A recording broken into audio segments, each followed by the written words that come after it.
একদিন রাত্রিকালে আমি শয়ন করিয়া আছি, অঘোর নিদ্রায় আমি অভিভূত আছি। বাহির বাটিতে আমার ঘর, আর ভিতর বাটিতে পাল মহাশয়ের ঘর। এই দুই ঘরের মাঝখানে যে দেয়াল, সেই দেয়ালের ঠিক গায়ে আমার বিছানা ছিল। সহসা পাল মহাশয়ের দিক হইতে সেই দেয়ালের গায়ে গুপ গুপ করিয়া শব্দ হইতে লাগিল। সেই শব্দে আমার নিদ্রাভঙ্গ হইয়া গেল। শুইয়া শুইয়া আমি জিজ্ঞাসা করিলাম, কে শব্দ করে? তাহার ঘর হইতে পাল মহাশয় উত্তর করিলেন, শীঘ্র উঠিয়া বাহিরে এস, বিশেষ প্রয়োজন আছে। গোল করিও না। আমি উঠিয়া প্রথমে ঘড়িতে দেখিলাম যে রাত্রি তখন 2 প্রহর অতীত হইয়া গিয়াছে। দ্বার খুলিয়া আমি বারান্দায় গিয়া উপস্থিত হইলাম। পাল মহাশয়ও সেই সময় আপনার ঘরের ভিতর হইতে বাহির হইয়া বারান্দায় দ্বারের খিল খুলিলেন। আমার দিকে সেই দ্বার শৃঙ্খল দ্বারা আবদ্ধ ছিল। পাল মহাশয় আমাকে সেই শৃঙ্খল খুলিতে বলিলেন। আমি শৃঙ্খল খুলিলাম। ভিতর বাটি এক হইয়া গেল। এই সময় আমি দেখিতে পাইলাম যে লাঠি ধরিয়া কে একজন অতি ধীরে ধীরে পাল মহাশয়ের সিঁড়ি দিয়া নিচে নামিবার উপক্রম করিতেছে, আর প্রদীপ হাতে লইয়া পাল মহাশয়ের গৃহিণী তাহার পশ্চাৎ পশ্চাৎ যাইতেছেন। ভালরূপে দেখিয়া আমি তাহাকে চিনিতে পারিলাম। সে নিয়োগীর পীড়িত পুত্র। শয্যাশায়ী মরণাপন্ন রোগী এত রাত্রিতে কেন যে আসিয়াছে, তাজ্য ভাবিয়া আমি ঘোরতর বিস্মিত হইলাম। পাল মহাশয় চুপি চুপি আমাকে বলিলেন, আস্তে কথা কহিও, বিশেষ প্রয়োজন আছে। আমার ঘরের ভিতর এস, তাহার পর সকল কথা তোমাকে বলিব। পাল মহাশয়ের আজ্ঞায় বারান্দার দ্বারে খিল দিয়া নিঃশব্দে আমি তাহার পশ্চাৎ পশ্চাৎ চলিলাম। 5-6 পা গিয়াই পাল মহাশয়ের দ্বারের নিকট উপস্থিত হইলাম। পাল মহাশয় ঘরের ভিতর প্রবেশ করিলেন। আমিও প্রবেশ করিবার উপক্রম করিতেছি, এমন সময় সর্বনাশ! চাহিয়া দেখি, তাহার ঘরের ভিতর এক রাক্ষস। ঘরের মাঝখানে মাদুরের উপর আসনপিড়ি হইয়া রাক্ষস মহাশয় গোট হইয়া বসিয়া আছেন।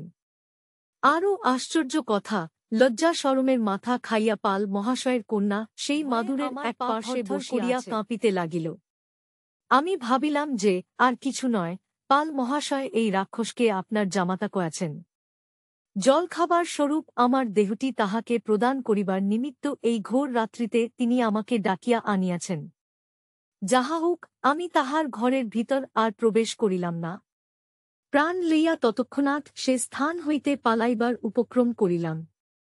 কিন্তু পাল মহাশয় খপ করিয়া আমার হাত ধরিয়া ফেলিলেন। আমার হাত ধরিয়া তিনি বলিলেন, কোথা যাও?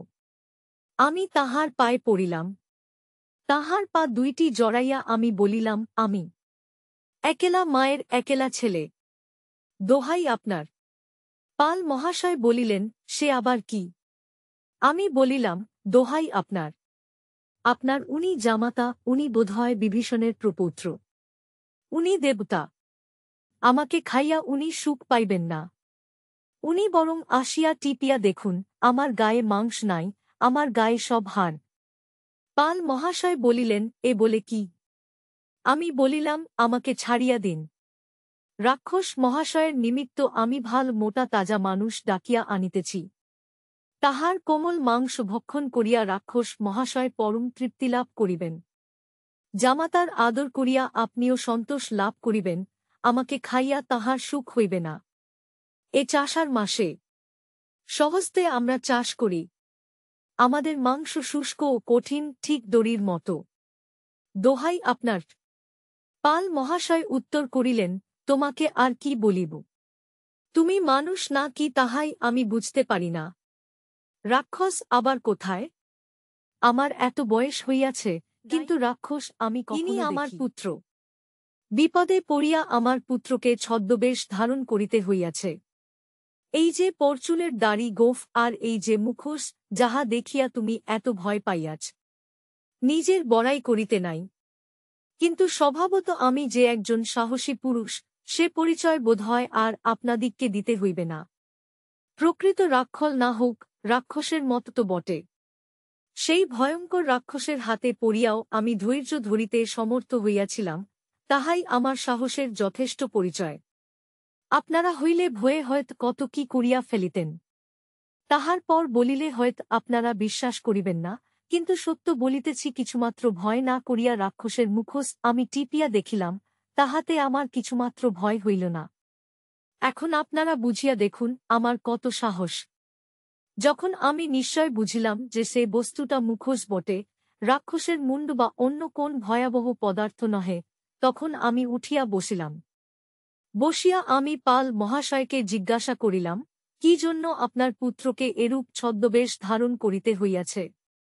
পাল মহাশয় উত্তর করিলেন, সে অনেক কথা, বিস্তারিত বিবরণ প্রদান করিবার সময় নাই। আপাতত আমরা জোর বিপদে পড়িয়াছি। শীঘ্র তাহার প্রতিকার না করিতে পারিলে আমাদের সর্বনাশ হইবে। আমি জিজ্ঞাসা করিলাম, এই রাত্রি 2 প্রহরের সময় বিপদ কোথা হইতে আসিবে? পাল মহাশয় উত্তর করিলেন, আমার পুত্রের নাম মিহির। মিহির এক্ষুনি মোকদ্দমার পড়িয়াছে। 2 বৎসর পূর্বে সে ঘটনাটি আছে। মিহির সে লোককে খুন করে নাই, কিন্তু সমুদয় দেবটি তাহার ঘাড়ে পড়িয়াছে। সেজন্য এই 2 বৎসর নানারূপ ছদ্মবেশ ধারণ করিয়া সে পথে পথে ফিরিতেছে। দুঃখের কথা বলিতে আমার বুক ফাটিয়া যায়, বাবা আমার কতই না কষ্ট ভোগ করিতেছে। হয় বেশ ধারণ করিয়া রাত্রিকালে অতি গোপনে সে আমাদের সহিত সাক্ষাৎ করে। আমাদের নিকট আসিতে তাহাকে আমি বারবার মানা করিয়াছি, কিন্তু আমাকে, তাহার গর্ভধারিণীকে ও তাহার ভগিনীকে না দেখিয়া সে থাকিতে পারে না। মিহির যদি আজ ধরা পড়ে তাহা হইলে নিশ্চয় তাহার ফাঁসি হইবে। কারণ সে যে খুন করে নাই, সে যে সম্পূর্ণরূপে নিরাপরাধ তাহা প্রমাণ করিবার উপায় নাই। এ বিষয়ে যদি তুমি কোনরূপে সহায়তা করিতে পার, সেই জন্য তোমাকে তলোয়ার আছে, থাকে তো দিন, আমি লড়াই করিব। পাল মহাশয় বিরক্ত হইয়া উত্তর করিলেন, তুমি পাগল নাকি? কাহার সহিত তুমি লড়াই করিবে? পুলিশের সহিত লড়াই করিবে? আমার ভয় হইল। আমি জিজ্ঞাসা করিলাম, পুলিশ স্থানে কি করিয়া আসিবে? পুলিশ কি করিয়া জানিবে যে আপনার পুত্র মিহির এ বাটিতে আসিয়াছে? পাল মহাশয় উত্তর করিলেন, তাহাই তো ভয়। সেই বিপদেই তো এখন আমি পড়িয়াছি, আর সেই জন্যই তো তোমাকে আমি ডাকিয়াছি। কি করিব কিছুই আমি স্থির করিতে পারিতেছি না। পুলিশের লোক এখনই হয়ত আসিয়া উপস্থিত হইবে। নিয়োগী খানায় খবর দিতে গিয়াছে। বিস্মিত হইয়া আমি বলিলাম, নিয়োগী? পাল মহাশয় উত্তর করিলেন, হ্যাঁ নিয়োগী। তাহার পুত্র বেচুর সহিত আমার কন্যার বিবাহ সম্বন্ধ হইয়াছিল। কিন্তু বেজুর এখন যেরূপ অবস্থা, তাহাতে সে বিবাহ আমি কিছুতেই দিতে পারি না। সেই কথা শুনিয়া আমার উপর নিয়োগীর অতিশয় রাগ হইয়াছে। সে দেখিয়াছে আমার পুত্র মিহির হন্যবেশ ধারণ করিয়া আমার বাটিতে আসিয়াছে। নিয়োগী সেই খুনের কথা সমুদয় অবগত আছে। তাহার পুত্র, আমার পুত্র হুগলিতে এক বাসায় থাকিয়া লেখাপড়া করিত, সেই বাসাতেই এই খুন হয়। নিয়োগীপুত্রের পরামর্শে ও সহায়তায় আমার পুত্র পলায়ন করে। আজ রাত্রিতে মিহিরকে আসিতে দেখিয়া সে থানায় সংবাদ দিতে গিয়াছে। আমি জিজ্ঞাসা করিলাম, আপনি কি করিয়া জানিলেন যে সে থানায় খবর দিতে গিয়াছে? পাল মহাশয় উত্তর করিলেন, নিয়োগীর পুত্র বেচু আসিয়া আমাকে এইমাত্র বলিয়া গেল। বেজু এখন আর বিছানা হইতে উঠিতে পারে না। তথাপি লাঠি ধরিয়া অতি কষ্টে সে এইমাত্র আসিয়াছিল। তাহার পিতা যে ঘোর অন্যায় কাজ করিতেছে, তাহা বোধ হয় সে বুঝিতে পারিয়াছে। সেজন্য আমাকে সে সকল কথা বলিয়া এই বেলা অসৎ গাছু দিয়া পলায়ন করুক না কেন?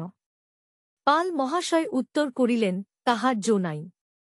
বেচু বলিয়া গেল যে সদর দরজায় একজন কনস্টেবল দাঁড়াইয়া আছে। সেদিক দিয়া পলায়ন করিবার উপায় নাই। পশ্চিমে গলির রাস্তায় এই জানালার পার্শ্বে যেদিকে অসৎ গাছ রহিয়াছে, সে স্থানে নিয়োগীর বন্ধু দালাল দাঁড়াইয়া পাহারা দিতেছে। 2 পথে 2 জনকে পাহারা রাখিয়া নিয়োগী থানায় গিয়াছে। আমি বাটির উত্তর ও পূর্বদিক পানে চাহিয়া দেখিলাম। সেই 2 দিক একেবারে ভয়। সে 2 দিক দিয়া পলায়ন করিবার কোন উপায় নাই। তাহার পর আমি ছাদে উঠিবার সিঁড়ির কথা জিজ্ঞাসা করিলাম। সিঁড়িও একেবারে ওই। ছাদে উঠিবার উপায় নাই। পলায়ন করিবার কোন উপায় আমি দেখিতে পাইলাম না। মিহির এতক্ষণ মাতো নিকট বসিয়াছিল। যাইবার নিমিত্ত মাত্র তাহাকে কিছু মিষ্টান্ন দিয়াছিলেন, মিহির খাইতে অস্বীকার করিতেছিল। কাঁদিতে কাঁদিতে আঁচলে চক্ষু মুহিতে মুদ্রিতে খাইবার নিমিত্ত মাতা তাহাকে জেদ করিতেছিলেন। মাতার অনুরোধে মিহির সন্দেশ ভাঙিয়া একটু মুখে দিয়া জল পান করিল। তাহার পর সে মাতাকে বুঝাইতে লাগিল, তুমি জননী, আমার দেবতা। তোমার সাক্ষাতে আমি সত্য বলিতেছি যে আমি সে ছোকরাকে খুন করি নাই। দুইজনে আমরা এক ঘরে থাকিতাম। চিরকাল তাহাতে আমাতে বড় ভাব ছিল। বাবার সহিত তাহার বাপের মোকদ্দমা আরস্ত হইলেও তাহাতে আমাতে ভাব যায় নাই। তবে যে বাত্রিতে সে খুন হয়, সেই দিন সন্ধ্যাবেলা তাহাতে আমাতে একটু বৎসা হইয়াছিল। কিন্তু সে অনা কথা লইয়া, মোকদ্দমার কথা নয়। যাহা হোক, সে ঝগড়া কোন কাজের নয়, কথার তর্কবিতর্ক মাত্র। তাহার পর আমরা একসঙ্গে কত কথা কাইলাম, একসঙ্গে আহার করিলাম, এক ঘবে শয়ন করিলাম। রাত্রি 2টা কি 3টার সময় আমাকে একনার বাহিরে যাইতে হইল। বাহির হইতে আসিয়া পুনরায় ঘরের ভিতর যেই প্রবেশ করিয়াছি, আর সেই সময় বেনির বিছানার নিকট হইতে কিরান একটা ঘর ঘর শব্দ আমি শুনিতে পাইলাম। যে ছোকরা খুন হইয়াছে, তাহার নাম বেশি ছিল। আমি ভাবিলাম, বেনি বুঝি কিরূপ কুভাবে শয়ন করিয়াছে, তাই সে এইরূপ শব্দ করিতেছে।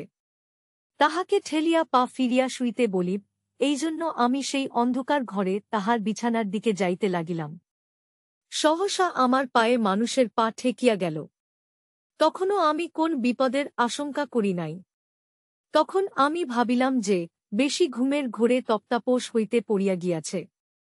বেনি, বেনি বলিয়া ডাকিতে ডাকিতে আমি তাহাকে তুলিতে চেষ্টা করিলাম। কিন্তু আমি দেখিলাম যে তাহার সর্বশরীর অবশ হইয়া গিয়াছে, আর তাহার গলা দিয়া সেই ঘর ঘর শব্দ হইতেছে। আর সেই সময় আমার পায়ে জল অপেক্ষা ঘন করিয়া লাগিয়া গেল। পাশের ঘরে নিয়োগী মহাশয়ের পুত্র বেচু ও আর ছোকরা ছিল। কিন্তু আমার চিৎকার শুনিয়া কেবল বেচু একেলা দৌড়িয়া আসিল। সঙ্গে সে দিয়াশলাই আনিয়াছিল। সে দিয়াশলাই জ্বালিল। সেই আলোতে বেনিকে আমি তাহার তক্তাপোষে সুরন করাইলাম। আর সেই সময় দেখিবান যে, তাহার বুকে কে ছুরি মারিয়াছে। বুক হইতে ছলকে ছলকে রক্ত বাহির হইতেছে, তাহাতে আমার জমা কাপড় রক্তে রক্ত হইয়া গিয়াছে। ঘরের মেঝেতে যে স্থানে বেনি পড়িয়াছিল সে স্থানে অনেক রক্ত জমা হইয়াছিল। সেই রক্ত আমার পায়ে লাগিয়া গিয়াছিল। নিয়োগী মহাশয়ের পুত্র বেচু ঘরের ভিতর আসিয়া দিয়াশলাই জ্বালিয়া সমুদয় ব্যাপার দেখিয়া বেচু মনে করিল যে আমি বেনিকে খুন করিয়াছি। সেইজনা বেচু আমাকে বলিল, চুপ, গোল করিও না। কিন্তু মিহির, এ কি তুমি করিয়াছ? বেনিকে তুমি খুন করিয়াছ। সন্ধ্যাবেলা তাহার সহিত তোমার ঝগড়া হইয়াছিল, সেইজন্য ইহাকে খুন করিয়াছ। না, ইহার বাপের কাছ হইতে যে 100 টাকার নোট আসিয়াছে তাহার অনা তুমি ইহাকে খুন করিয়াছ। আমি বলিলাম, ও কি কথা বেচু? আমি ইহাকে খুন করিয়াছি। আমি যদি খুন করি, তবে চিৎকার করিয়া লোক ডাকিতে যাই কেনাবের বলিল, দেখ মিহির, তোমার শেখথা কেহ বিশ্বাস করিবে না। তোমরা দুইজনে এক ঘরে থাক। তোমার সহিত তাহার ঝগড়া হইয়াছিল, তোমার গায়ে রক্ত, আর একই। এই বলিয়া ঘরের মেঝে হইতে বড় একখানি ছুরি সে তুলিয়া লইল। ছুরিখানি রক্তমাখা ছিল। সে ছুরি আমার। ঘরের একপার্শ্বে ছোট টেবিল ছিল। তাহার উপর কাগজ, কলম, পুস্তক প্রভৃতির সহিত আমার সেই মুড়িখানাও থাকিত। ছুরিখানি হাতে লইয়া বেচু বলিল, আর ক্ষণমাত্র বিলম্ব করিও না। সীম, তুমি পলায়ন কর। আমি হতবুদ্ধি হইয়া পড়িলাম। তখন বেজু বলিল, ও কি কর? ওরূপ রক্তমাখা কাপড়ে বাহিরে যাইও না। এখনই তোমাকে চৌকিদারে ধরিবে। এই কথা বলিয়া সে দৌড়িয়া আপনার ঘরে গেল। তাহার একখানি কাপড় আনিয়া আমাকে দিল। সেই কাপড় পরিয়া আমি পলায়ন করিলাম। সে রাত্রিতে জেচু আমার অনেক উপকার করিয়াছে। আজও দেখ, সে আমাকে বাঁহিতে চেষ্টা করিয়াছে। কিন্তু মা, এখন জোদ হইতেছে যে পলায়ন করিয়া আমি আল কাজ করি নাই। যখন আমি অপরাধ করি নাই, তখন কি জন্য যে আমি পলায়ন করিলাম তাহা বুঝিতে পারি না। এরূপ অবস্থায় আর কতদিন কাল কাটাইব? ইহা অপেক্ষা ফাঁসিকাঠে কুলিয়া মরাই আমার পক্ষে ভালো। তোমাদিগকে না দেখিয়া আর পথে পথে ফিরিতে পারি না, আর কষ্ট ভোগ করিতে পারি না, মা। পাল মহাশয়ের কন্যা কাঁদিতে লাগিল। পাল মহাশয়ের চক্ষে জল আসিল, আমারও চক্ষু দিয়া জল পড়িতে লাগিল।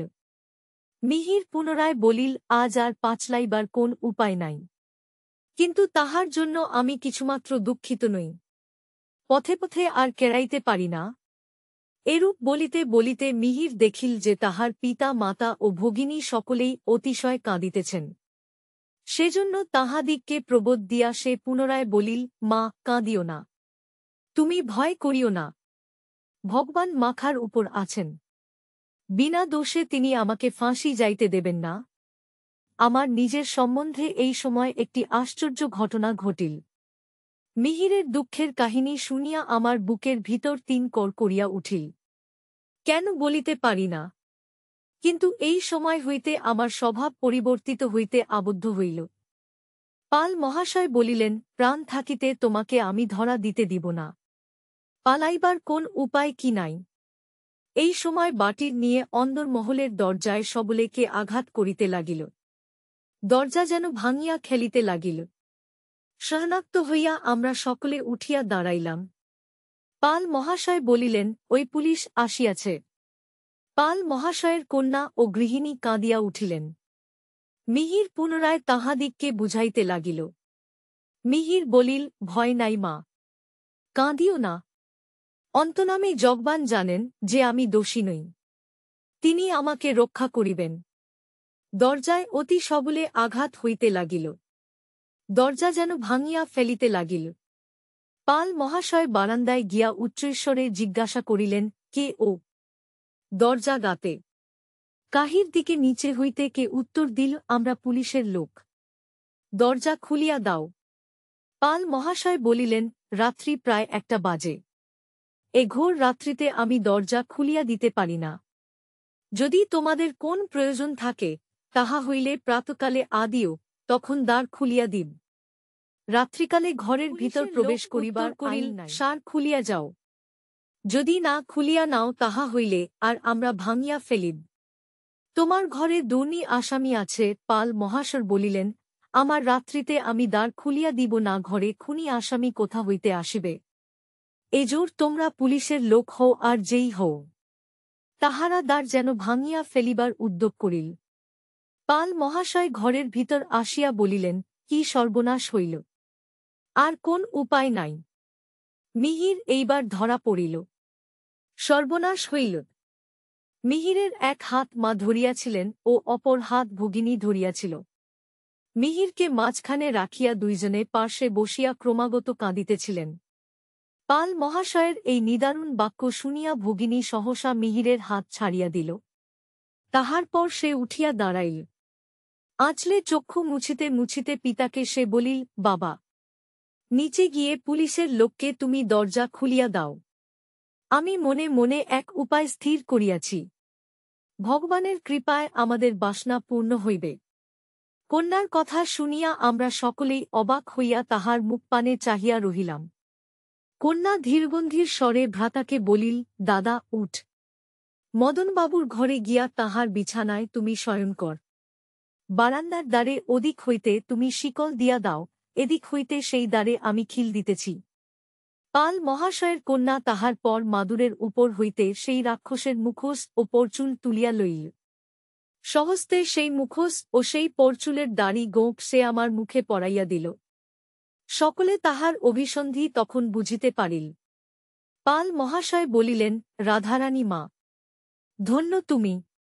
শূন্য তোমার বুদ্ধি। তোমার বুদ্ধি বলে ও ভগবানের কৃপায় মিহির বোধহয় এবার নিষ্কৃতি পাইবে। মিহির, উঠ বাবা। শিও মদনবাবুর ঘরে তুমি গমন কর। পাল মহাশয়ের কন্যার নাম রাধারানী। বারান্দায় দাঁড়াইয়া রাধারানী মিহিরকে আমার ঘর দেখাইয়া দিল। ভিতর বাটি হইতে বাহির বাটিতে গমন করিয়া মিহির প্রথম বারান্দার দ্বারে শিকল দিল। তাহপর আমার ঘরে প্রবেশ করিয়া সে ঘরেরও দ্বার বন্ধ করিয়া দিল। অবশেষে সে আমার বিছানায় শয়ন। পাল মহাশয় এখনও নিচে গমন করেন নাই। রাধারানী সেইজন্য পুনরায় তাহাকে বলিল, বাবা, তুমি নিচে গিয়া পুলিশের লোককে দ্বার খুলিয়া দাও। দ্বার খুলিতে কিন্তু একটু নলপাত করিও। উপরে কেবল তোমার ঘরের দ্বার খোলা থাকুক। প্রদীপ নিভাইয়া মা ও আমি অন্য ঘরে দ্বার বন্ধ করিয়া শয়ন করি। পাল মহাশয় প্রথম বারান্দায় দাঁড়াইয়া উচ্চৈঃস্বরে পুলিশের লোককে বলিলেন, আপনাদের আর কষ্ট করিতে হইবে না। এখনই নিচে গিয়া আমি দ্বার খুলিয়া দিতেছি। এই বলিয়া সিঁড়ি দিয়া আস্তে আস্তে তিনি নিচে নামিতে লাগিলেন। এখন আমার বড় দয় হইল। আমি ভাবিলাম, এ মন্দ কথা নয়। রাক্ষসের হাত হইতে কত কষ্টে পরিত্রাণ পাইলাম, এখন দেখিতেছি আমার ফাঁসির জোগাড় হইতেছে। নিয়োগী মহাশয় পুলিশকে নিশ্চয় বলিয়াছেন যে রাক্ষসের সাজে সাজিয়া খুনি আসামি বাটিতে আগমন করে। সুতরাং পুলিশ আসিয়াই আমাকে ধরিয়া ফেলিবে। তাহার পর আমাকে থানায় লইয়া যাইবে। তাহার পর আমার নামে মোকদ্দমা করিবে। তাহার পর আমাকে ফাঁসিকাঠে ফুলাইয়া দিবে। আমাকে দিয়া রাধারানী রাতার প্রাণ বাঁচাইতে চেষ্টা করিতেছে। মেয়েটি সামান্য মেয়ে নয়। এইরূপ চিন্তা করিতেছি, এমন সময় মিহিরের সেই দুঃখের কাহিনী আমার স্মরণ হইল। আপনাকে ধিক্কার দিয়া আমি মনে মনে বলিতে লাগিলাম, ছি মদন, তুমি না এইমাত্র প্রতিজ্ঞা করিয়াছ যে আজ হইতে আর পাগলামি করিবে না, আর কখনো কাপুরুষের ন্যায় ব্যবহার করিবে না। আজ হইতে তুমি তোমার স্বভাব পরিবর্তন করিবে। ছি মদন, তোমার কি লজ্জা নাই? যাতাকে আমার ঘর দেখাইয়া দিয়া বারান্দার দ্বারে ভিতরে হইতে খিল দিয়া রাধারানী পুনরায় আমার নিকট আসিয়া বলিল, ভয় করিবেন না। আপনি যে দামা নহেন তাহা জানিতে পারিলেই পুলিশ আপনাকে ছাড়িয়া দিবে। কিন্তু অনুগ্রহ করিয়া আপনি শীঘ্র পরিচয় নিবেন না। যত বিলম্ব করিতে পারেন ততই ভালো, কারণ বিলম্ব হইলে দানাকে সরাইতে আমরা সময় পাইব। রাধারানীর কোণে আনার মন আশ্বাসিত হইল। আমিও তখন মনে মনে বুঝিয়া দেখিলাম যে সত্য বটে, আমাকে কেন তাহারা ফাঁসি দিবে? আমি যে মিহির নই জানিতে পারিলেই তাহারা আমাকে ছাড়িয়া দিবে। আমার নামধাম প্রকাশ করিতে আমি যত পারি তত বিলম্ব করি। আপনায় এ ঘরে থাকা উচিত নহে। আপনাকে অন্য স্থানে যাইতে হইবে। আসুন। রাধারানীর সহিত দে ঘর হইতে আমি বাহির হইলাম। চক্ষুর উপরে মুখোশে 2টি গোল ছিদ্র ছিল। তাজ্য পূর্বে রাক্ষসের ভয়াবহ চক্ষুকোটর বলিয়া আমার প্রতীতি হইয়াছিল। সেই ছিদ্র দিয়া আমি দেখিতে পাইতেছিলাম। তেতলায় উঠিবার নিমিত্ত পূর্বে যে স্থানে সিঁড়ি ছিল তাহার পার্শ্বে সামান্য একটু নিভৃত অন্ধকারময় স্থান ছিল। সে স্থানে যে ভগ্ন প্রাচীর আছে তাহার কোণে বসিলাম, যার হইতে রাধারানী মাদুরটি তুলিয়া আনিয়াছিল। সেই মাদুর দিয়ে সে আড়াল করিয়া দিল। মাদুরের অঙ্গলে চুপ করিয়া আমি বসিয়া রহিলাম। নানারূপ আশ্বাসবাক্যে আমাকে প্রবোধ দিয়া রাধারানী সে স্থান হইতে প্রস্থান করিল। প্রাচীরের কোণে মাদুরের আড়ালে বসিয়া শব্দ শুনিয়া সমুদয় ঘটনা আমি বুঝিতে পারিলাম। পাল মহাশয় দ্বার খুলিয়া দিলেন। সে শব্দ আমি পাইলাম। অনেকগুলি লোক বাটির ভিতর প্রবেশ করিল। সে শব্দ আমি পাইলাম। 7-8 জন লোক তরতর করিয়া সিঁড়ি দিয়া উপরে উঠিল। সে পাল মহাশয়ের 3টি ঘর পাঁতি পাঁতি করিয়া তাহারা খুঁজিতে লাগিল, সে শব্দ আমি পাইলাম। তাহাদের অনুসন্ধান যে বৃথা হইল, তাহাদের কথাবার্তায় তাহাও বুঝিতে পারিলাম। অবশেষে 2 জন লোক আমার দিকে আসিতেছে, পদশব্দে তাহাও আমি বুঝিলাম। যে স্থানে আমি লুক্কায়িত ছিলাম, 2 জন লোক সেই স্থানে আসিয়া উপস্থিত হইল। গোল লণ্ঠনের প্রখর আলোক তাহারা মাদুরের উপর ধরিল। তাহার পর একজন অগ্রসর হইয়া মাদুরটি সরাইয়া ফেলিল। তৎক্ষণাৎ সেই 2 জন লোক একসঙ্গে চিৎকার করিয়া উঠিল, আসামি পাইয়াছি, আসামি পাইয়াছি। সেই কথা শুনিয়া পুলিশের অন্যান্য লোক সেই স্থানে দৌড়িয়া আসিল। তাহাদের মধ্যে একজন তৎক্ষণাৎ আমার হাতে হাতকড়ি লাগাইয়া দিল। ঘরের ভিতর পাল মহাশয়ের কন্যা ও গৃহিণী কাঁদিয়া উঠিলেন। আমি চুপ করিয়া দাঁড়াইয়া রহিলাম। একজন পুলিশের লোক আমার মুখ হইতে রাক্ষসের মুখোশ খুলিতে উদ্যত হইল, কিন্তু তাহাদের যিনি কর্তা তিনি তাহাকে নিষেধ করিয়া বলিলেন, উই, মুখোশ খুলিও না। এই অবস্থাতেই ইহাকে সাহেবের নিকট লইয়া যাইব। আমি থানায় গিয়া উপস্থিত হইলাম। সাহেবের সম্মুখে আমার মুখোশ খোলা হইল, কিন্তু পরচুলের দাড়ি গোঁফ যেমন তেমনি রহিল। থানার সাহেব আমাকে দুই-এক কথা জিজ্ঞাসা করিলেন, কিন্তু আমি কোন উত্তর করিলাম না। আমাকে গার্ডে কয়েদ করিয়া রাখা এমন সময় বাহিরে নিয়োগীর গলার শব্দ পাইলাম। নিয়োগীর সহিত পুলিশের যে কথাবার্তা হইল তাহাতে আমি বুঝিলাম যে মিহিরকে গড়িয়া দিবার নিমিত্ত ৫০০ টাকা পুরস্কার দিবার ঘোষণা ছিল। নিয়োগী সেই পুরস্কারের প্রার্থনা করিলেন। পুলিশের লোক বলিল, রো আগে ইহার মোকদ্দমা হোক, তাহার পর তুমি সে পুরস্কার পাইবে। সেই কথা শুনিয়া নিয়োগী মহাশয় প্রস্থান করিলেন। পুলিশের লোক পরদিন আমাকে আরেকজন সাহেবের নিকট লইয়া গেল। সাহেবও আমাকে ২-৪ কথা জিজ্ঞাসা করিলেন। আমি কিন্তু একটি কথাও মুখ দিয়া বাহির করিলাম না। ও হুগলিতে সেই খুন হইয়াছিল। আমাকে হুগলিতে লইয়া গিয়া সে স্থানের পুলিশের হাতে সমর্পণ করিবার নিমিত্ত সাহেব আজ্ঞা করিলেন। ২ জন পুলিশের লোক আমাকে ফালিতে লইয়া চলিল। আমরা ৩ জনে রেলগাড়িতে গিয়া বসিলাম। আমার হাতে হাত করিছিল, কিন্তু পথে যাইতে যাইতে কৌশল করিয়া আমি সেই পরচুলের দাড়ি গোঁফ খুলিয়া চুপি চুপি গাড়ির বাহিরে ফেলিয়া দিলাম। পরক্ষণেই পুলিশের লোক আমার দিকে চাহিয়া বিস্মিত হইল। সে যে পাণ্ডুল তাজ্য বোধ হয় তাহারা দিত না। তাহারা বলিল, তুই একজন পাব্য বদমায়েশ। যথাসময় আমরা হুগলির থানায় গিয়া উপস্থিত হইলাম। কলকাতা পুলিশের লোক হুগলি পুলিশের হাতে আমাকে সমর্পণ করিয়া চলিয়া গেল। হুগলি থানায় একজন কর্মচারী মিহিরকে জানিত। সে তখন থানায় উপস্থিত ছিল না। কিছুক্ষণ পরে সে আসিয়া আমাকে দেখিয়া বলিল, মিহির পাল। এ কেন মিহির পাল হইবে? এই কথা শুনিয়া থানার দারোগা আমাকে জিজ্ঞাসা করিলেন, তবে তুমি কে? এইবার আমার মুখ দিয়া কথা ফুটিল। আমি বলিলাম, আমি মদন যোগ।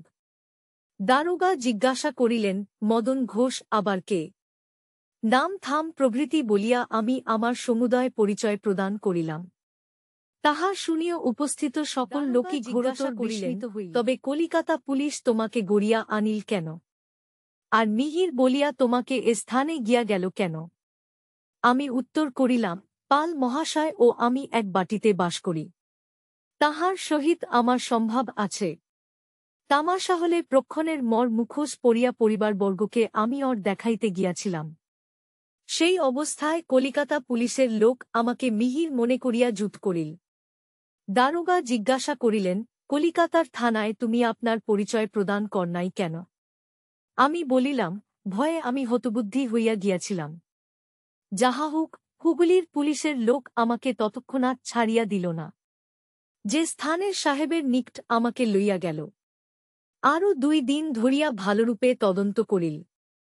হালির যে সমুদায় লোক মিহিরকে আনিত তাহাদিগকে আনিয়া আমাকে দেখাইল। পাল মহাশয়ের গ্রামের কয়েকজন লোককে আনিয়া আমাকে দেখাইল। যখন সকলেই বলিল যে আমি মিহির নই, তখন আমাকে ছাড়িয়া দিল। ৩ দিন পরে অপরাহ্নে আমি আমার কনিকাতার বাসার প্রত্যাগমন করিলাম। জিজ্ঞাসা করিয়া জানিলাম, পাল মহাশয় এখানে নেই। যে বাড়িতে তাহার পুত্র করা পড়িল, সেই রাত্রিতেই সপরিবারে তিনি এ স্থান হইতে চলিয়া গিয়াছেন। পুত্রের মোকদ্দমার তদবির করিবার নিশিও তিনি যোগ হয় হালি গিয়াছেন। পাল মহাশয় কোথায় গিয়াছেন, বিছানায় ওইয়া সেই কথা ভাবিতে লাগিলাম।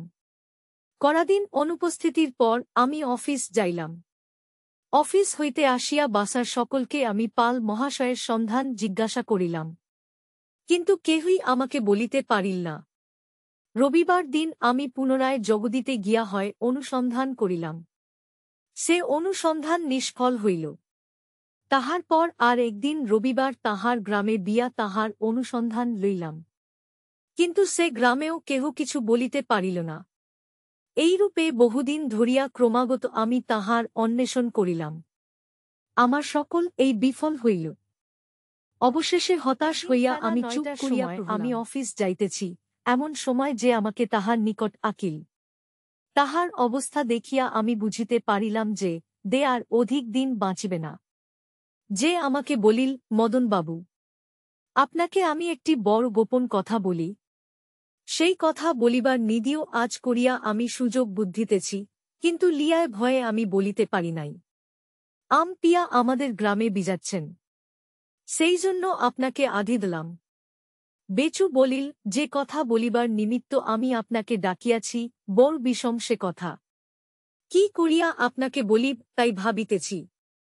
আজ 1 বৎসর ধরিয়া ক্রমাগত ঘোর অনুতাপিত হৃদয়ে আমি ঈশ্বরকে ডাকিতেছি। যখন সেদিন মিহিরের আগমন সংবাদ পিতা পুলিশকে দিতে গেলেন, সেদিন মরিতে মরিতে অতি কষ্টে আমি পাল মহাশয়কে গিয়া সাবধান করিলাম। মিহিরের আমি সর্বনাশ করিয়াছি। আমি ভাবিলাম যে নিরপরাধ মিহিরকে যে আমার সাক্ষাতে বাঁধিয়া লইয়া যাইবে, তাহা আমি দেখিতে পারিব না। বিস্ময়ান্বিত হইয়া আমি জিজ্ঞাসা করিলাম, মিহিরের আপনি সর্বনাশ করিয়াছেন? মিহিরের আপনি কি করিয়াছেন? নিয়োগীপুত্র বলিল, যে খুনের জন্য মিহির পথে পথে ফিরিতেছে, যে খুনের জন্য তাহার ফাঁসি হইবার সম্ভাবনা, খুন সে করে নাই, সে খুন আমি করিয়াছি। আমি বলিলাম, কি সত্য? নিয়োগীপুত্র উত্তর করিল, সম্পূর্ণ সত্য।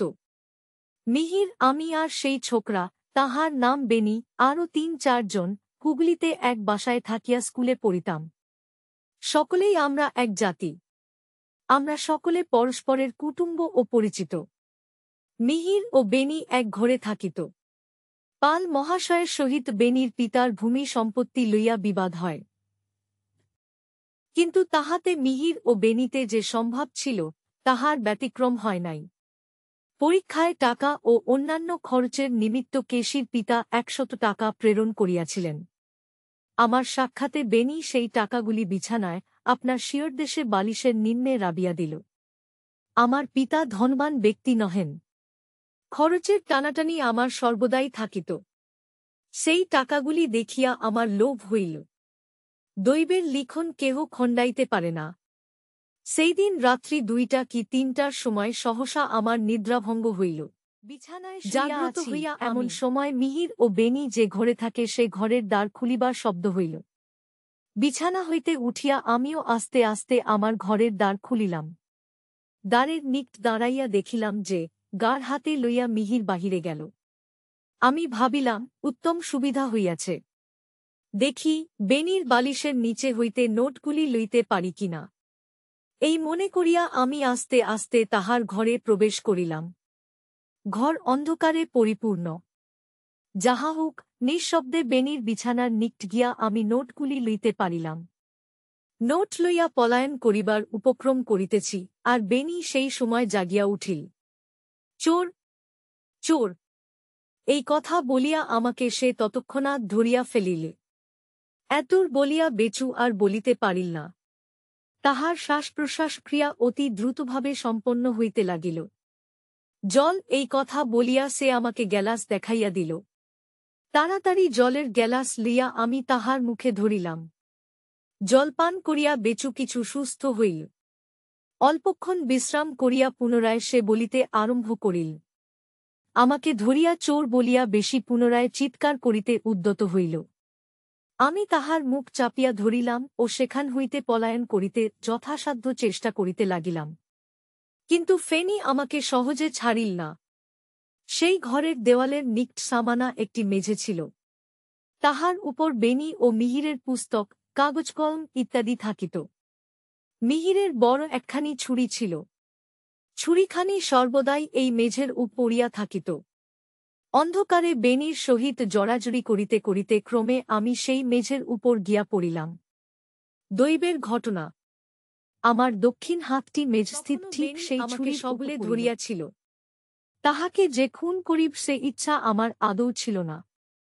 কিন্তু কোনরূপে তাহার হাত হইতে নিষ্কৃতি না পাইয়া আমি সেই ছুরি তাহার বুকে মারিয়া বসিলাম। বাপ বলিয়া বেশি তৎক্ষণাৎ ভূতলে পতিত হইল। আমি পলায়ন করিয়া আপনার ঘরে প্রবেশ করিলাম। হায় হায়! 1 মিনিট পূর্বে আমি একজন সাধু, সচ্চরিত্রবান যুবক ছিলাম, 1 মিনিটের মধ্যে আমি চোর, খুনে, নরপিশাচ হইয়া পড়িলাম। কিছুক্ষণ পরে মিহির ঘরে প্রবেশ করিল। ঘরে প্রবেশ করিয়া সে চিৎকার করিয়া উঠিল। আমি তৎক্ষণাৎ তাহার ঘরে গিয়া আলো জ্বালিয়া দেখিলাম যে বেনি মৃতপ্রায় হইয়াছে, তাহাতে তুলিতে গিয়া মিহিরের শরীর ও কাপড় রক্তে আরক্ত হইয়া গিয়াছে ও সেই স্থানে মিহিরের ছুরি পড়িয়া আছে। ইহা ব্যতীত সেইদিন বৈকালবেলা বেনি ও মিহিরের কিছু বচসা হইয়াছিল, আমি মনে করিলাম ভালো হইয়াছে। এ দোষ সম্পূর্ণরূপে মিহিরের উপর আরোপিত হইতে পারিবে, আর তাহা হইলে আমাকে কেহ সন্দেহ করিবে না। এইরূপ ভাবিয়া তৎক্ষণাৎ পলায়ন করিবার নিমিত্ত মিহিরকে আমি পরামর্শ দিলাম। মিহির সে সময় অজিত হইয়া গিয়াছিল। সে আমার কথামত কার্য করিল। আমার একখানা কাপড় পরিধান করিয়া সে পলায়ন করিল। তাহার পলায়ন, তাহার পরিত্যক্ত রক্তাক্ত কাপড়, তাহার রক্তাক্ত ছুরি, পূর্বদিন বেনির সহিত তাহার বিবাদ, এই সকল দেখিয়া ও শুনিয়া পুলিশ তাহাকেই দোষী বলিয়া স্থির করিল, অন্য কাহাকেও সন্দেহ করিল না। সে খুনের প্রকৃত বিবরণ এই আমি আপনাকে গেল। বেচুকে আমি বলিলাম, এ রোগে আপনার মৃত্যু নিশ্চয়, তাহার অধিক বিলম্ব নাই। আজ হোক, কাল হোক, পরশু হোক, শীঘ্রই আপনাকে ঈশ্বরের নিকট দাঁড়াইতে হইবে। নিজের এরূপ সুরুতর অপরাধ অন্যের ঘাড়ে দিয়া কোন মুখে আপনি পাশের প্রায়শ্চিত্ত করিতে ইচ্ছা করেন, তাহা হইলে এ সকল কথা কেবল আমাকে বলিলে হইবে না। বেচু জিজ্ঞাসা করিল, আমাকে আর কি করিতে বলেন? আমি উত্তর করিলাম, এ সকল কথা আপনাকে পুলিশের নিকট বলিতে হইবে। বেচু বলিল, তবে শীঘ্র পুলিশের লোককে আপনি ডাকিয়া আনুন। আমার পিতা প্রত্যাগমন করিতে না করিতে আপনি এ কাজ করুন। আমি যে বেশিকে খুন করিয়াছি তাহা তিনি জানেন না। এ কথা শুনিলে তিনি আমাকে কিছুতেই বলিতে দিবেন না। আমি তৎক্ষণাৎ খানার দৌড়িয়া যাইলাম। খানার লোক আসিয়া নিয়োগী পুত্রের সমুদয় বিবরণ লিখিয়া লইল। তাহার পর পুলিশের কর্মচারী তাহাকে জিজ্ঞাসা করিল, বেনির নিকট হইতে যে নোট তুমি লইয়াছিলে, তাহা কি তুমি খরচ করিয়া ফেলিয়াছ? নিয়োগীপুত্র উত্তর করিল, একখানি 50 টাকার ও 5খানি 10 টাকার নোট ছিল। 10 টাকার 5খানি ভাঙাইয়া আমি খরচ করিয়াছি, শুদ্ধ 50 টাকার নোটখানি নম্বরী বলিয়া তাজ্য ভাঙাইতে আমি সাহস করি নাই। সে নোট এখনো আমার তরঙ্গের চাবি আমাকে দিল ও যে কোণে নোটখানি ছিল তাহা আমাকে বলিয়া দিল। নোটখানি বাহির করিয়া আমি পুলিশের হাতে দিলাম। ইহার কিছুদিন পরে নম্বর দেখিয়া প্রমাণ হইল যে ইহা বেনির পিতার প্রেরিত সেই নোট বটে। পুলিশ বেচুকে থানায় লইয়া যাইতে ইচ্ছা করিল। আমি ও বেচু দুইজনেই আপত্তি করিলাম, কিন্তু পুলিশ সে কথা শুনিল না। পালকি করিয়া বেচুকে তাহারা লইয়া চলিল। দুধ, জল, ঔষধ প্রভৃতি লইয়া আমিও সঙ্গে চলিলাম। থানা হইতে পুলিশ তাহাকে আদালতে লইয়া গেল। সাহেবের নিকট পুনরায় তাহাকে সমুদয় বৃত্তান্ত প্রদান করিতে হইল। সাহেব তাহাকে জেলখানার হাসপাতালে পাঠাইতে আদেশ করিলেন। নিজের খরচে আমি উকিল দিয়া আমিনের প্রার্থনা করিলাম, কিন্তু সে খুনি আসামি, জামিন হইল না। এক স্থান হইতে অন্য স্থানে নাড়াচাড়া, তাহার উপর ঘোরতর মনের আবেগ, এই সমুদয় কারণে আমি দেখিলাম যে রেচুর অবস্থা ক্রমশই মন্দ হইয়া আসিতেছে। অপরাহ্নে নিঃশ্বাস প্রশ্বাসের বৈলক্ষণ্য ঘটিল। এ অবস্থায় জেলখানায় তাহাকে গাড়ি করিয়া লইয়া যাইতে পুলিশ সাহস করিল না। পালকিতে আস্তে আস্তে তাহাকে লইয়া চলিল। 2 জন পুলিশ কর্মচারী সঙ্গে চলিল। পালকির উপর হাত রাখিয়া, পার্শ্বে দাঁড়াইয়া, রোগীর মুখের দিকে শতদৃষ্টি রাখিয়া আমিও সঙ্গে সঙ্গে চলিলাম। গড়ের মাঠে গিয়া রোগীর চক্ষুর ভাব দেখিয়া আমার বড় ভয় হইল। এক নিভৃত বৃক্ষতলে আমি পালকি নামাইতে বলিলাম। তাহার পর ভাল করিয়া দেখিয়া বুঝিতে পারিলাম যে বেচুর আসন্ন কাল উপস্থিত হইয়াছে। আমি তাহার মুখে বিন্দু বিন্দু জল দিয়া ধীরে ধীরে ভগবানের নাম করিতে লাগিলাম। এবার আমার পানে চাহিয়া অতি মৃদুস্বরে বেচু এই কয়টি কথা বলিল, মদনবাবু, আমি চলিলাম। রাধারানীকে আপনি বিবাহ করিবেন, আপনি সংসারী হইবেন। তাহার প্রাণবায়ু অন্তর্হিত হইল। আমি কাঁদিতে লাগিলাম। বেহারাগণ তাহার মৃতদেহ জেলখানায় লইয়া গেল। আমিও সঙ্গে সঙ্গে যাইলাম। আমি মনে করিলাম যে মৃতদেহ দিবার অনুমতি হইলে আমি লোক ডাকিয়া আনিন। এইরূপ মনে করিয়া আমি বাহিরে অপেক্ষা করিতে মহাশয় সেই স্থানে আসিয়া উপস্থিত হইলেন। বাসায় পৌঁছিয়া তিনি সমুদয় ঘটনা শুনিয়াছিলেন। তাহার পর তিনি থানায় ও থানা হইতে আদালতে গিয়াছিলেন। আদালত হইতে এই স্থানে উপস্থিত হইলেন। শাল মহাশয়ের ও তাঁহার পুত্রের অনুসন্ধানে আমি প্রবৃত্ত হইলাম। তাঁহার সহিত যাহাদের আলাপ পরিচয় ছিল, একে সকলকে তাঁহার তত্ত্ব জিজ্ঞাসা করিলাম। কিন্তু কেহই তাঁহার সন্ধান আমাকে বলিয়া দিতে পারিল না। মিহির নিরপরাধ প্রমাণিত হইয়াছে, আর লুক্কায়িত থাকিবার আবশ্যক নাই, এই মর্মে 2খানি সংবাদপত্রে বিজ্ঞাপন প্রকাশ করিলাম। তাহাতেও কোন ফল হইল না। কিন্তু তাহাদের সহিত পুনরায় যে আমার দেখা হইবে, সে বিষয়ে আমি হতাশ হইলাম না। কাল পাল মহাশয় সম্পত্তিশালী লোক, একদিন না একদিন তাহাকে দেশে আসিতেই হইবে। তাহা ব্যতীত কলিকাতার বাসা তিনি একেবারে পরিত্যাগ করিয়া যান নাই। কলিকাতার সেই 3টি ঘরে তাহার জিনিসপত্র আছে, তাহাতে চাবি দিয়া গিয়াছেন। একদিন না একদিন কেহ সে দ্রব্যাদি লইতে আসিবে, এই প্রত্যাশায় আমি দিনাতিপাত করিতে লাগিলাম। এইরূপে আরও 3 মাস কাটিয়া গেল। ভাদ্র মাস পড়িল। সে বৎসর দারুণ বর্ষা হইয়াছিল। পথঘাট জলে জলময় ও কাদায় কর্দমময় হইয়াছিল। একদিন অপরাহ্ন 4টার সময় অফিসে বসিয়া কাজ করিতেছি, এমন সময় এক উৎকলবাসী আমাকে একখানি চিঠি আনিয়া দিল। সে পত্রে কেবল এই কয়টি কথা লেখা ছিল, অনুগ্রহ করিয়া অতি গোপনে এই লোকের সহিত শীঘ্র আসিবেন। আসিলে আসল কথা জানিতে জন্য সর্বদাই আমার মন উদ্বিগ্ন ছিল। চিঠিখানি পাইবামাত্র আমার মনে হইল যে এইবার বোধহয় তাহাদের সন্ধান পাইলাম। কালবিলম্ব না করিয়া আমি সেই লোকের সহিত চলিলাম। কলিকাতার যে অংশে অতি ঘন বস্তি, উড়িয়া আমাকে সেই স্থানে লইয়া গেল। সংকীর্ণ গলির ভিতর সংকীর্ণতর গলি, তাহার ভিতর একখানি খোলার বাড়িতে আমি প্রবেশ করিলাম। অতি কুৎসিত স্থান, দুর্গন্ধে নাড়ি উঠিয়া যায়। চারিদিক কাদায় মালায় পরিপূর্ণ। সেই বাটিতে অতি সামান্য ও ক্ষুদ্র একখানি ঘর উড়িয়া আমাকে দেখাইয়া দিল। ঘরের মেঝে নিতান্ত আর্দ্র, যেন জল সপসপ করিতেছিল। আমি দেখিলাম যে সেই ভিজা মেঝেতে সামান্য একটি মাদুরের উপর গেরুয়া পরিচ্ছদ পরিহিত এক যুবক পড়িয়া আছে। কে ও? মিহির, এই কথা বলিয়া আমি তাহার নিকট গিয়া বসিলাম। মিহির আমার দিকে চাহিয়া দেখিল। চিনতে পারিলাম বটে, কিন্তু সে মিহির আর নাই, তাহার দেহ অস্থিচর্মসার হইয়া গিয়াছে। তাহার মুখ মলিন হইয়া গিয়াছে। তাহার গায়ে হাত দিয়া দেখিলাম যে শরীর হইতে অগ্নির ন্যায় উত্তাপ বাহির হইতেছে, মাঝে মাঝে অতি কষ্টের সহিত সে কাশিতেছে। নিঃশ্বাস প্রশ্বাস ক্রিয়া সাধন করিতেও যেন তাহার বড় ক্লেশ হইতেছে। আমি পুনরায় বলিলাম, মিহির। মিহির মৃদুস্বরে বলিল, চুপ চুপ। আমার নাম ধরিয়া ডাকিও না, কেহ শুনিতে পাইলে এখনই আমাকে ধরিয়া লইয়া যাইবে। চুপ চুপ। আমার নাম ধরিয়া ডাকিও না, কেহ শুনিতে পাইলে এখনই আমাকে ধরিয়া লইয়া যাইবে। আমি বলিলাম, তবে তুমি এখনো সে কথা জান না? মিহির, সে ভয় আর কিছুমাত্র নাই। তুমি যে নিরপরাধ তাহা সম্পূর্ণরূপে প্রমাণিত হইয়াছে। বেনিকে নিয়োগীপুত্র খুন করিয়াছিল, পুলিশের কাছে ও আদালতে সাহেবের কাছে সে তাহা স্বীকার করিয়াছে। তোমার আর কোন ভয় নাই। এই কথা শুনিয়া মিহির বলিল, আমাকে তুলিয়া বসাও। আমি উঠিতে পারি না। আমি মিহিরকে তুলিয়া বসাইলাম। আমার স্কন্ধে মাথা ও বক্ষস্থলে আপনার শরীর রাখিয়া সে বসিয়া রহিল। তাহার পর বেচুর আদ্যপান্ত বিবরণ বারবার সে আমার মুখ হইতে শুনিল। সেই বিবরণ শ্রবণ করিয়া তাহার রোগ ও যাতনার যেন অনেকটা উপশম হইল, আর তাহার শরীরে যেন একটু বল হইল। তাহার পর আমি তাহাকে বলিলাম, মিহির ভাই, তোমাকে আর ক্ষণকালের জন্য আমি এ স্থানে রাখিতে পারি না।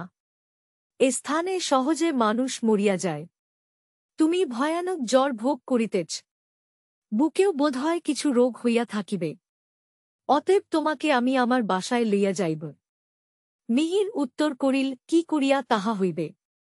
আমার হাতে একটিও পয়সা নাই। এই সন্ন্যাসীবেশে বহু দেশ ভ্রমণ করিয়া আজ 10 দিন কলিকাতায় উপস্থিত হইয়াছি। কলিকাতায় উপস্থিত হইয়াই আমি শ্যামবাজারে গদাধর মোল্লের নিকট গমন করিয়াছিলাম। তাহার সহিত সাক্ষাৎ হয় নাই। তাহার পরদিন হইতে এই বিষম জ্বর দ্বারা আমি আক্রান্ত হইয়াছি। সেই অবধি বিছানায় পড়িয়া আছি, না ঔষধ না পথ্য। গাড়িতে যাইতে পারিব না, পালকি করিয়া যাইতে হইবে। কিন্তু গাড়ি কি পালকি ভাড়া কোথায় পাইব যে তোমার সহিত তোমার বাসায় যাইব? তবে তুমি যদি গদাধর মোল্লের নিকট একবার যাইতে পায়, তাহা হইলে হয়। আমি জিজ্ঞাসা করিলাম, গদাধর তিনি বাবার বন্ধু, আমাদের স্বজাতি। কলিকাতায় তিনি ব্যবসা করেন। শ্যামবাজারে তাঁহার বাসা। তোমার সহায়তায় যে রাত্রে আমি পুলিশের হাত হইতে নিষ্কৃতি পাই, সেই দিন বাবার নিকট যাহা কিছু নগদ টাকা ছিল তাহা তিনি আমাকে প্রদান করিয়া বলিলেন, এ টাকা ফুরাইয়া গেলে তুমি গদাধর মোল্লের নিকট যাইবে, যখন যাহা আবশ্যক হইবে গদাধর তোমাকে দিবে। আমাকে কদাচ তুমি পত্র লিখিবে না, কারণ সেই পত্রের অনুসরণে পুলিশ তোমার সন্ধান পাইতে পারে।